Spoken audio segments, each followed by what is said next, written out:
Overlooking offenses without being a doormat. It is impossible to get through this life without being offended. We get offended multiple times and multiple levels. There are small offenses, medium offenses, and big ones. So the medium and big ones usually require the process of forgiveness. Someone lies to you, that can be a medium offense. Someone betrays or offends you or hurts you in a big way, that's usually a big offense. So I'd like you to please refer to my articles and previous videos on forgiveness for more in-depth examination on the big offenses and the medium ones. This one is about the small ones. So for all practical purposes, I really want to address these small ones because they can add up and build up resentment towards a person. I don't know if you're there right now or you've been there, but it does happen, right? So, how do you do this without becoming a doormat of a person who repeatedly someone offends you and they do this in small ways, maybe with sarcasm, poking jokes at you, getting on your nerves with these smaller offenses? First, predetermined with God's help, right? That you will overlook them unless you decide to address them head on. I'll talk a little bit later about addressing them head on, that is, confronting them. Okay? So, first, you have to have the mind of Christ. What is that? That's a mind that is focused on forgiveness, compassion, living rightly, and doing the way Jesus said to live and treat people. Okay, so you have that mindset already, right? Even if they do things to you that you don't like. Okay, so when you do this, you have the person you know is going to be a sin nature, right? That's where this all comes from, right?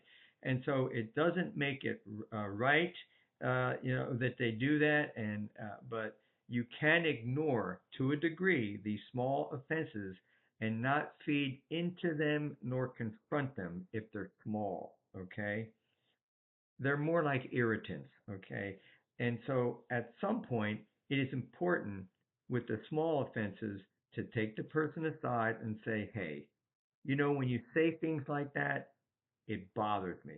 I don't like it, and I would like you to stop doing that. This is the part where you are not a doormat and you continue on with your life. You don't have to have this person as a friend. You might distance yourself, especially if they keep doing it. And now comes the confrontation. So, this is how I would handle that. This is what I would encourage you to do. This is what I encourage my clients to do. Okay. You may have to confront this person and say, look, I need to talk to you about this before you make these cutting remarks when you do these little things, and then I talk to you about this, and you still keep offending me, and though I've overlooked them, you don't get to do that to me as a child of God. You can, you are able to, but I don't have to accept that. I can forgive you, but I don't have to let this go either all the time. So I'm talking to you right now because you need to hear that this bothers me, and as a child of God, I can speak up, even when you act like an enemy. So I'm commanded to forgive you, which I gladly do, but I need you to stop. So this approach is being biblical and it's being assertive. Okay, you don't have to tear the person down. You don't have to yell at them.